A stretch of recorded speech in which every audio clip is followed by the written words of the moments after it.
Good morning, good afternoon, good evening, everybody, wherever you may be joining us from. This morning, this afternoon, this evening. It's a pleasure to have all of you here on this link today and joining our M&A webinar with the great Zishan Malik and myself, Rishi Harani, founder and CEO of Mergify, and Zishan Malik, founder and CEO of MasterCollective.ai. Zishan's company is absolutely amazing in terms of what they do, the bridging. It's a Tinder for basically founders and investors, founders looking to raise capital and investors looking to deploy capital, deploy their investments into good quality startups that are going to be the next Googles, Facebooks, Nvidias, so on and so forth. A little bit about myself. Mergify was created roughly about 9 years ago, 8, 9 years ago, to initially help startups when I was living in China who were navigating the complexities of business. So I would come across a lot of business owners in China who would have businesses but would not understand the nuances of running a business. Therefore, my role was to help them consult in terms of how to navigate the business environment along with their passion that they had.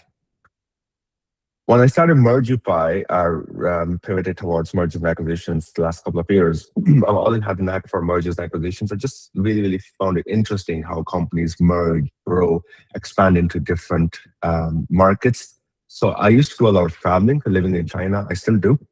With traveling, one thing I learned that businesses are meant to be global. No business should ever exist to be within that ecosystem of their own home country. And the best way of growing a company is either merging or acquiring other companies. So therefore, Mergify was created to help startups, scale-ups, mid-sized enterprises to expand their horizon into broader markets. We focus on deal sizes between 1 to 100 million euros, dollars, pounds, sector agnostic, helping companies to navigate the complexities of the M&A environment alongside with the AI boom that is happening right now. Some may call it boom, some may call it a bubble. So with one thing I would want to start off, Zishan, is that investment banking is not as complicated as it's made out to be by investment banks, but it's not as easy as it's made out by Claude or Google. Therefore, companies like ourselves, Boutique Advisory, come in to help founders, investors to navigate the environment that they're living in, a globalized environment, which obviously there are certain politicians who are trying to disrupt the market chain. We're helping companies to expand those complexities. In a nutshell, that's what Mergify does. Zishan, pleasure to have you today. Could you tell us a little bit more about Master Collective and why Master Collective was incorporated? Wow, Rishi, that was a very impressive introduction. My introduction is usually like 10 seconds long, but you've done like a proper introduction. So hello, everyone. My name is Zishan Malik. Please call me Z. Everyone calls me Z. If you're my friend, you call me Z. If you're not my friend, you still call me Z. So we try to keep it nice and casual and easy here. As my good friend Rishi has just said, I'm the founder and CEO of a platform called the Master Collective. We are an AI-powered agentic platform where we connect investors with founders. Our job is to make the process of getting capital, private capital, whether it's an investor, family office, a VC, and very soon debt financing as well, into your business as quick as possible. We've been doing this very efficiently for more than a year now. The platform is live. You can check it out at mastercollective.ai. And you can sign up. It's completely free of charge before the end of the month, which is today is the 29th. On the 1st of August, our paywall is going up, so you better get in there very, very quickly. And I am really excited about today, genuinely really excited, because Rishi is someone I really admire. He is someone who's built this business up, and I'm talking about Mergify, not Master Collective, obviously. He comes with an amazing amount of experience and knowledge and some phenomenal contacts in the business. And I'd love to extend out the invitation to everyone who's watching him. If you're wherever you're watching from, reach out to him on LinkedIn. Honestly, he's a fountain of knowledge, and it's an absolute honor to be working with him. Rishi is our head of department, our global lead, whatever you want to call him, about M&A. So as we invest in companies, as we get capital into organizations, we help them scale and grow. And when they're looking for a merge out or to get acquired or do an acquisition or even an IPO, Rishi is the person that we go to. He's the person who leads that division. So Rishi, thank you so much for having us today. It's an absolute pleasure. Pleasure is all mine, Zishan. Thank you so much.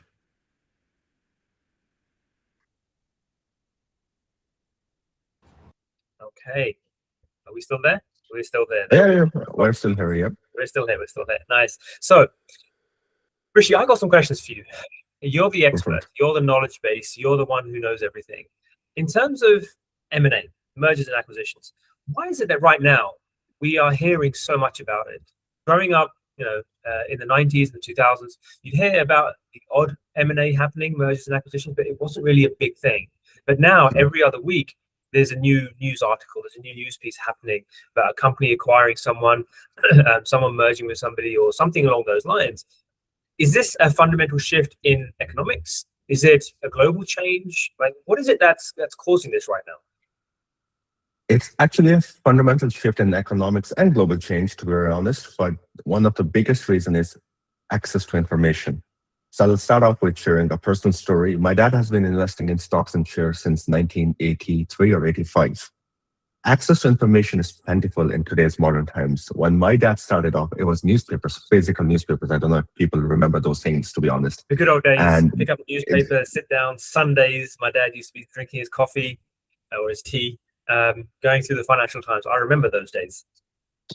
So those white newspapers with black ink, literally picking up your newspaper, sitting at your porch with your tea or coffee and reading them, that was information. But the newspaper was past night's information. We have access to information due to all these agentic AI tools, which you're also utilizing and everything. Well, with the access information that we have now, it's very accessible to gain information and understand what's happening around us. Growing up, so in the 80s, 90s, we didn't have access to such information. So if a merger was happening, let's say within the US, we wouldn't necessarily know in the UK.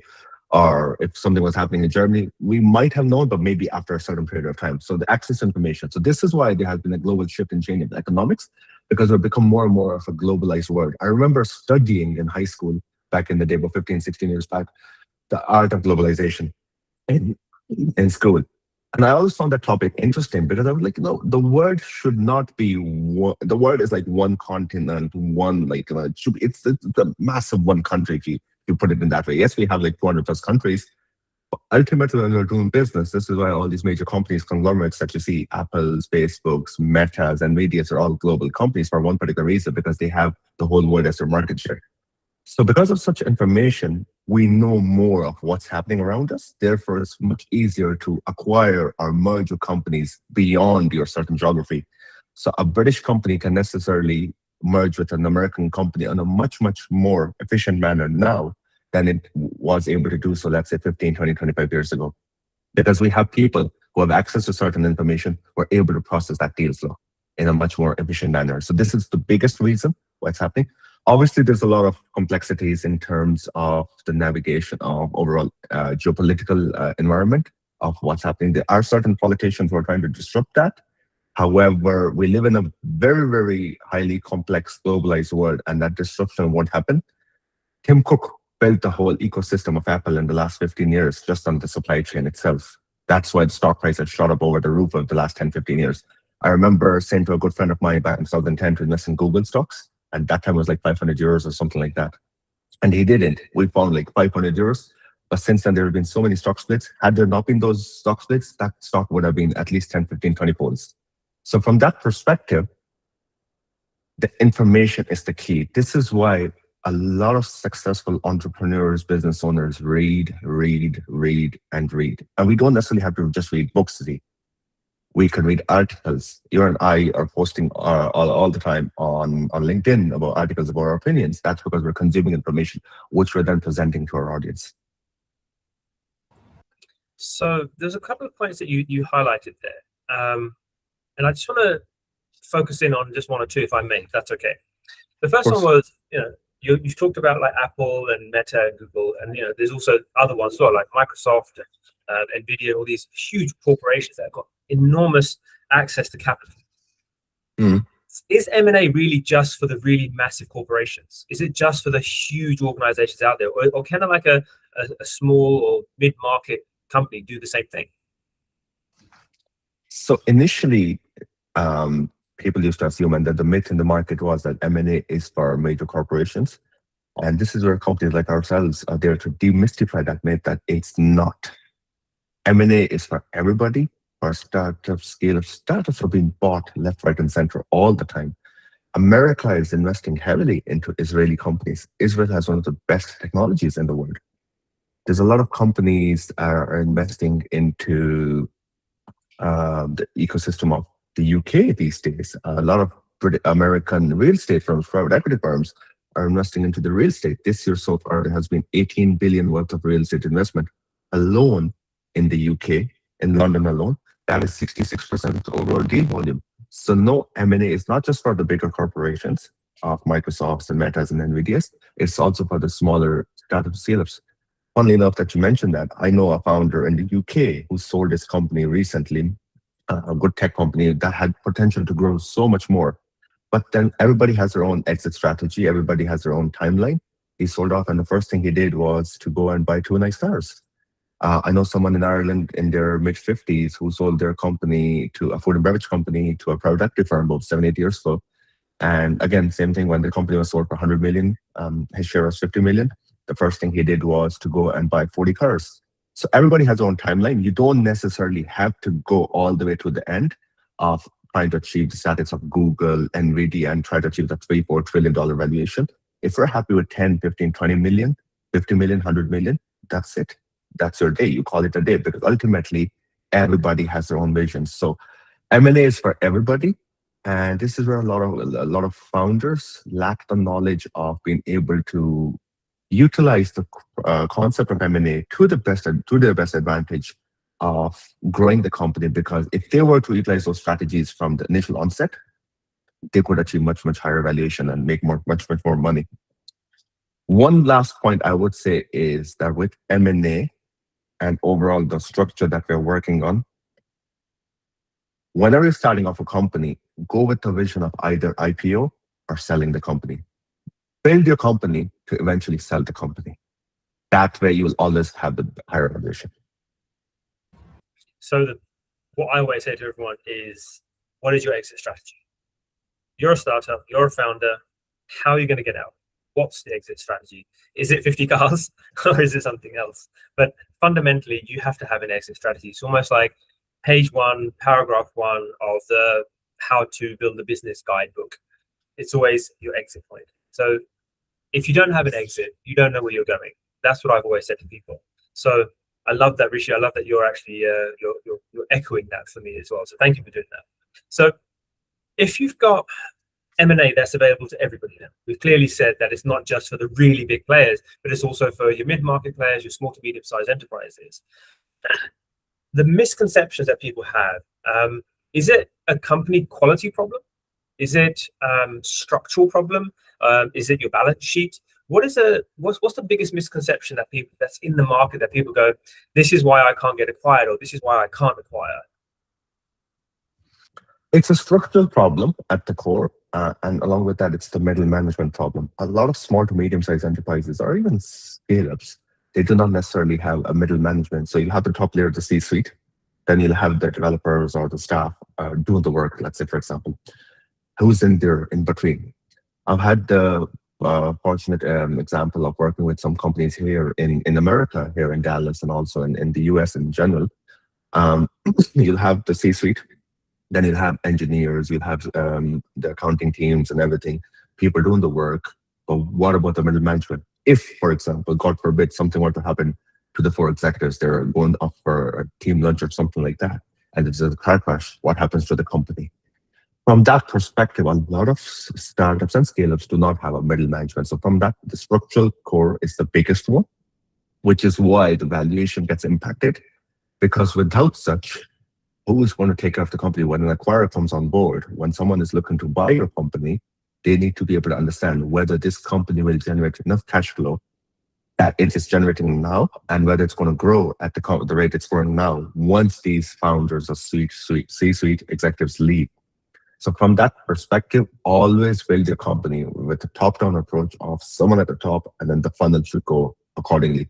The triangular approach. What happens is where a lot of companies, they don't focus on that. They're constantly growing. That's not a business. That's just basically you're self-employed, you're working, you're running your own show.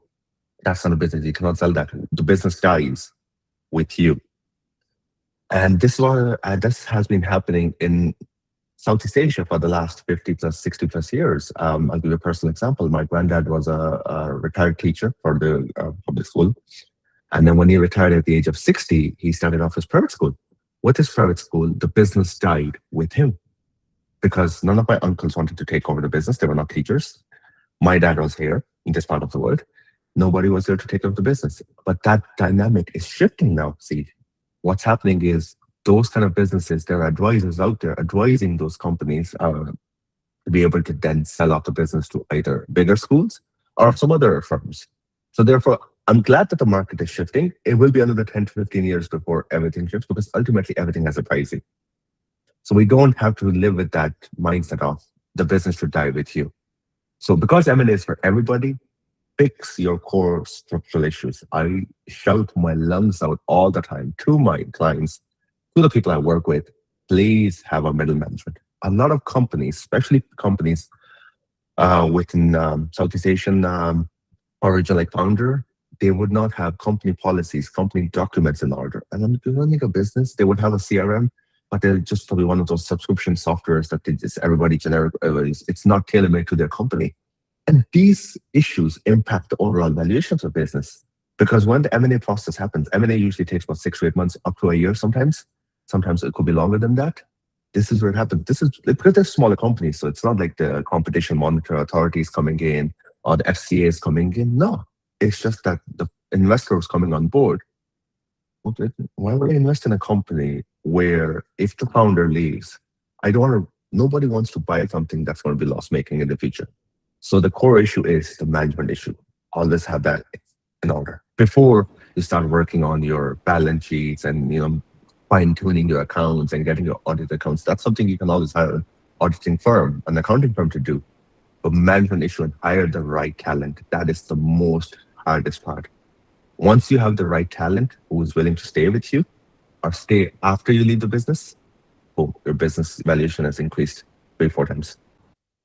So it sounds like we're talking about very good business modeling. We're talking about good business practice, how to set up a business, and you can't cut corners with what you're talking about. There's no way to suddenly shortcut to the end, because what we're talking about here is getting skill sets and knowledge into a structure that you have pre-built so that you can fill up gaps and holes in the organization, so that when you do go, when you do leave, when you do decide I'm going to go live on a beach with my 50 cars, that way someone else can take over, the business keeps running.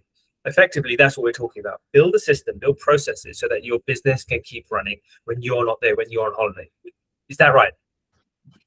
That is ultimately exactly what I was trying to say as well, Z. And with the processes, this is something that you're an expert at, building the processes.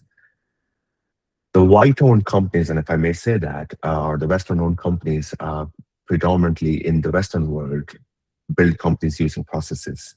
The Southeast Asian or the overall Asian community, the eastern part of the world, they build their companies with passion for blood and sweat. Blood and sweat will only get you so far. You'll grow the company as long as you're there. Once you leave, there's nobody else who's going to put in as much passion. Nobody's going to put in the passion as you do in Master Collective. Nobody's going to put in passion in Mergify as much as I do.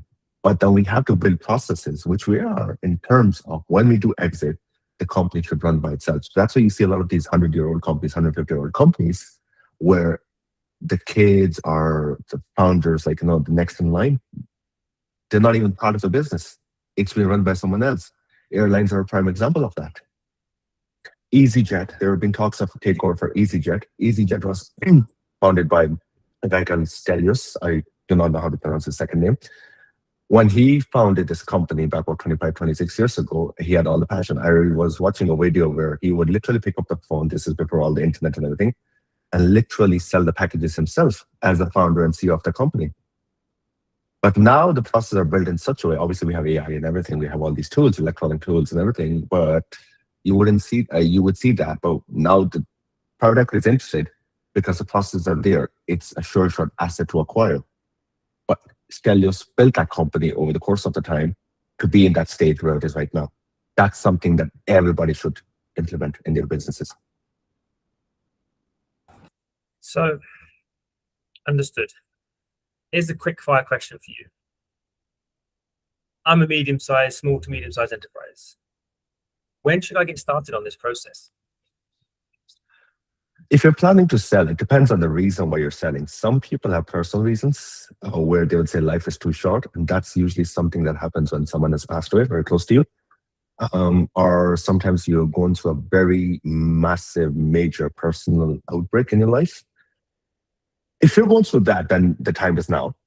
But if you are a young founder looking to scale the business, where the ultimate goal is to get those 40, 50 cars or to get those two fancy cars or whatever, then the process should be roughly 9 to 12 months before you reach that final end value. So, for example, if you're anticipating, if you want to exit the business at a valuation of £5 million and you're touching the 4.5 ARR and recurring revenue, then you should start the process as soon as possible. However, Eric Schmidt, pharmacy of Google, said at a press conference in the UK, he said that in America, when a company touches 100 million valuation, that's when they start going big. So the mindset in America is go big or go home. Whereas in the UK, that's when people exit. And to be honest, I see no harm in that. As the older we're getting, ultimately we earn money to enjoy ourselves. So there's no right or wrong time. But from a pure M&A perspective, be prepared to wait up to a year for the whole process to complete. Now, mergers are relatively faster for a small to medium size and then a mid-sized enterprise as compared to an acquisition, because you have to line up the buyers, you have to create interest from those buyers, you have to create a competition among those buyers, you have to have your due diligence in order, you have to have your books in order, you have to have your management in order, you have to have your overall structure in order. However, for a merger to happen, just be prepared to not get walked over by your competitor. You will come across companies, founders who will try to walk you over. So if they might propose a merger or an acquisition, but they might want deep down try to slide in that LBO. And LBOs are becoming very popular these days, leverage buyouts. And that's probably one of the shittiest sliding, if I may use the language, to do in modern M&A, because you're going with a vision of like you want to go buy avocados in the supermarket, but then you walk away with apples. That's not the purpose, and that's very, very detrimental to the founder who has spent so much time to focus on their business to be sold to a prospective buyer who's put in the time and effort in the M&A process of the last 4 to 6 months to suddenly get backtracked by this. So therefore, make sure that when the buyers are lined up, do due diligence on them. It's not just that the buyer doing the due diligence on the seller equally should do as much for due diligence on the buyer, because ultimately it's your passion, it's your business, it's your baby that you're built. Yes, you're going to go enjoy your 40 cars. Yes, you're going to have that fancy villa in the Bahamas or whatever.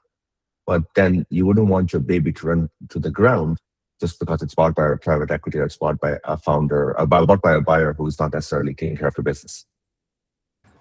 Right. I mean, that makes sense. It's time is always short, and we have to get things done quickly.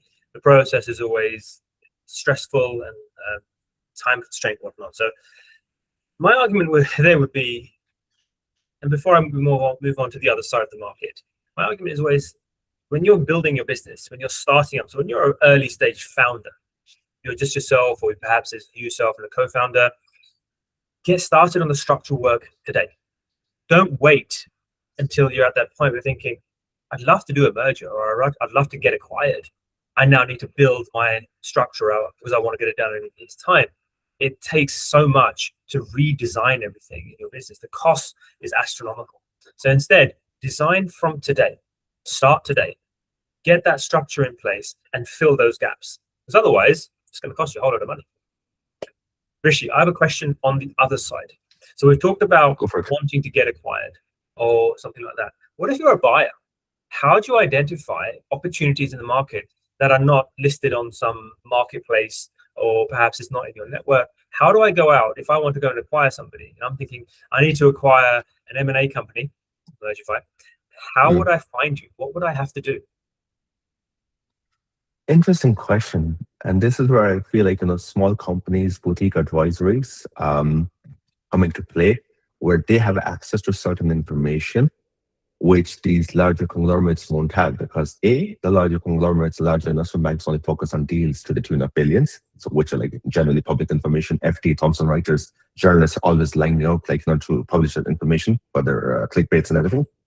Boutique advisors will have more information because those companies work with certain founders and certain entrepreneurs, the sellers in this case, where they're constantly looking for buyers and sell the company off market. Because once the information is public, ultimately, as I mentioned earlier, you're paying for information.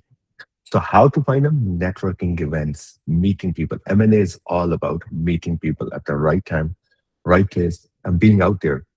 You will not find off-market opportunities from Google because if it's on Google, it's not an off-market opportunity. You won't find off-market opportunities on Facebook, on all those platforms of networking platforms. You have to be out there, meet people. M&A is a numbers game. And along with that, it's a people's game. Ultimately, M&A is all about meeting the right people, and you'll only meet people once you leave your office, your home, your ecosystem, and being out there. So how to find them? Simply just meet people. That's it. There's no short or long answer to that. Just meeting people out there and smaller firms. If I were to walk to an MD for M&A of Goldman Sachs in London, A, the kind of deals that they would be working on would not be of interest to the kind of prospective buyer that, like let's say for a small firm would be working with. And then the certain information that they would have would be again public knowledge. So that's an off market. For example, this morning I just read the news when I woke up that Grant Thornton, the audit firm, is acquiring a company in the US for anywhere between $3 to $5 billion. Now, a deal size like that, obviously, it's going to be in the news, and such information is only possessed by a certain group of people at the very top in those firms. So, for the average founder, average business, average SME or scale up, that's not accessible. But then the kind of advice, kind of information, kind of deals that would a boutique advisor would have is something that those massive banks won't have. So it's like the short. Someone's bought their car and they're driving past at full speed. So the short answer there was networking. Get into the right networks, speak to the people, find the individuals that you want to connect with, and go and find the CEOs, the founders, the owners of the companies that you want to acquire. And then it's up to you to do the due diligence, partner with yourself, hire you, get you on board, and help structure that out, right?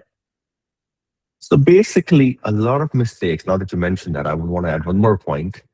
A lot of investors, buyers make the mistake of reaching out to the company directly.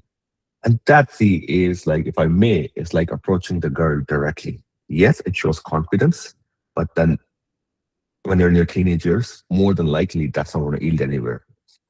The traditional method of bypassing, showing some interest in her friend to then create some sense of jealousy with that girl, to then for her to be able to like you. So that's what we have to do in M&A with this perspective. So we're going for jealousy now. We're just going to go straight to the end. Exactly. So if I may, so buyers make the mistake of reaching out to a company and then we want what we don't have.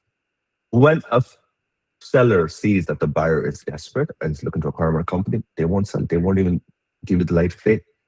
Which is why you need to hire companies like advisory firms like ourselves, where we present the opportunity in such a way, in a more technical, but from a more pure financial perspective, that there's a win-win situation created on both ends of the spectrum, where the buyer who's looking to deploy capital into that seller sees the value. Both of them see the value.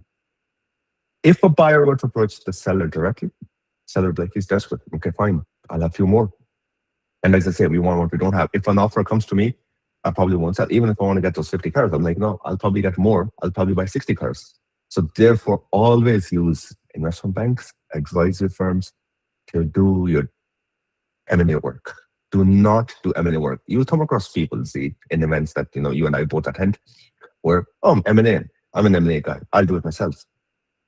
Yeah, it's like going to the hospital and saying to the orthopedic surgeon, you know what, doctor, why don't you take a rest today? Let me do my own knee surgery myself. Let me do my hip replacement myself.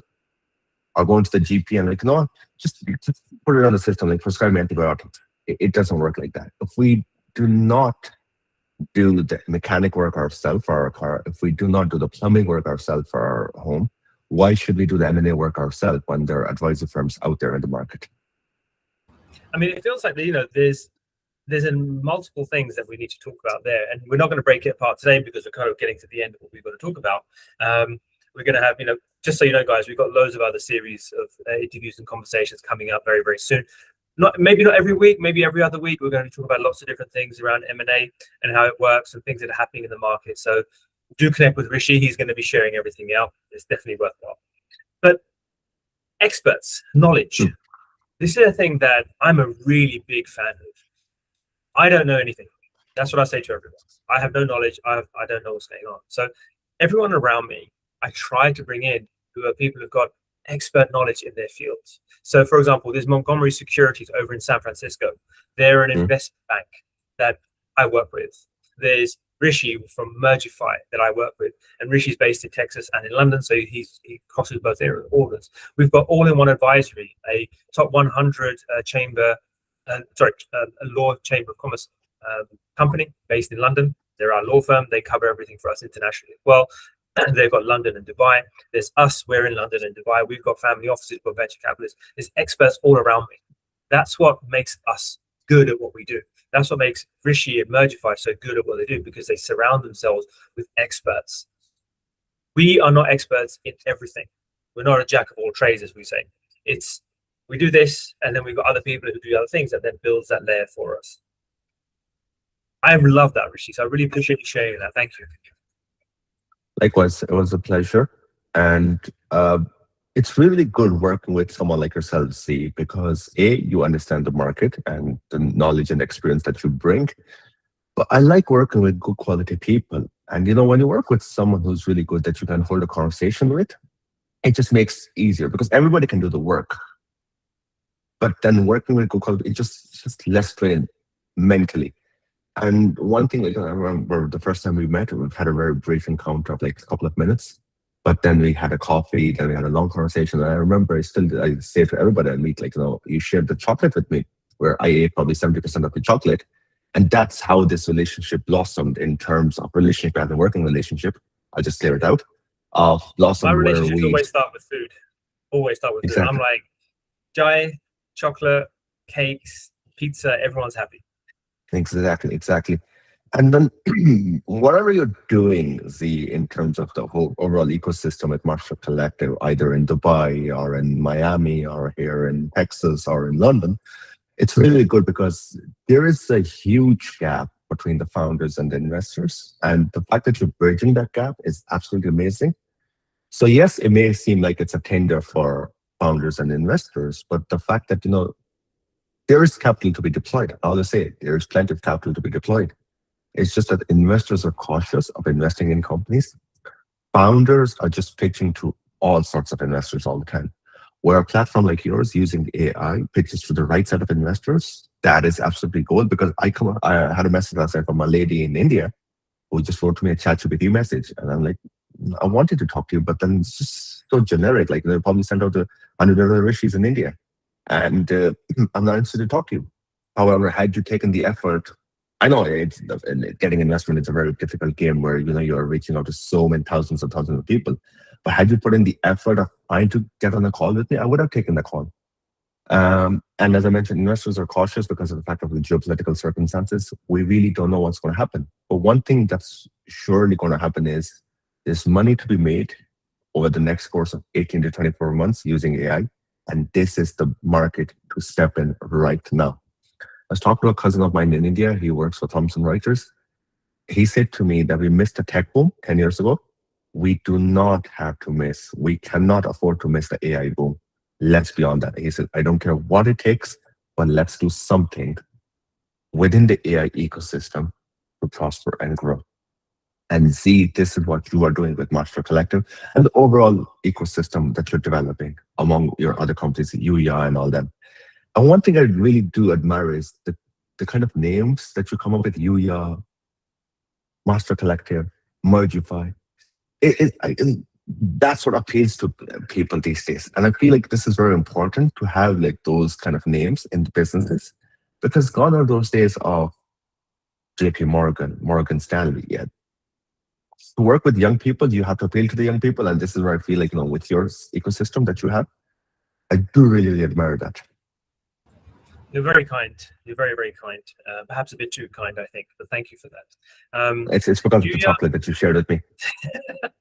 Plenty more chocolate. I've actually got a big chocolate bar here waiting for you when you come back. No, I appreciate that. Thank you very much. You're very kind. I suppose it's my marketing background, my communication background that you're sort of highlighting there a little bit. So I appreciate that. Thank you again. So I just want to finish this conversation off now. Rishi and I, you've obviously seen we're friends. We actually are genuinely friends in real life as well. It's not just on screen. Rishi lives between Texas and London. I'm between London and Dubai. So, and we're actually in the same office in Bishopsgate in London, in a space called Exchange Spaces. So, Shay, if you're listening to us live right now, hope you're well, buddy. We are building something together, and we would love for you to be part of that. And what I mean by that is join us in our community. It's completely free of charge. We've got an online community. Rishi heads up the M&A community within that. It's called the M&A Collective. That's that simple. And Rishi's actually in there live. He talks to people. He actually answers questions. I would love for you to get involved. As I said, it's completely free of charge. And if you do need advice, if you are looking for a merger, if you are looking to acquire or be acquired, get in touch with Rishi. He's on there. He's on his WhatsApp all the time. I'd love for you to join. And outside of that, every week, every month, we're going to be sharing a ton of information, especially highlighting individual aspects within the M&A space, and also talking around what's happening in the market. So the big mergers and acquisitions, like everyone's talking about EasyJet right now here in Europe. What's happening with Europe? We're going to talk about that next time, hopefully. Rishi, I'm going to let you go. I know you've got a big business to run. So thank you very much. I really appreciate it. Thank you so much. And for me, it's take care. Rishi, over to you.